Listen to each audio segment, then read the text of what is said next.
আসসালামু আলাইকুম। আশা করি ভালো আছেন আপনারা।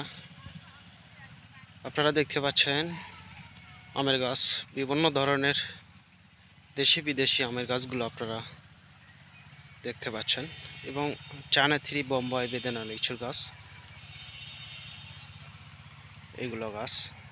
দর্শক, স্ক্রিনে কন্ট্যাক্ট নাম্বার দেওয়া আছে, ইমো বা হোয়াটসঅ্যাপে সরাসরি যোগাযোগ করবেন। দর্শক, আমরা বাইরে থেকে যারা আসবেন এখানে সরাসরি যোগাযোগ করে আসবেন, এবং যারা অনলাইনে গাছগুলো নেন, শুধু আম না, অনেক ধরনের গাছগুলো আপনারা সংগ্রহ করতে পারবেন। যে কোনো ধরনের গাছ যোগাযোগ করবেন। দর্শক, সবাই ভালো থাকবেন, সুস্থ থাকবেন।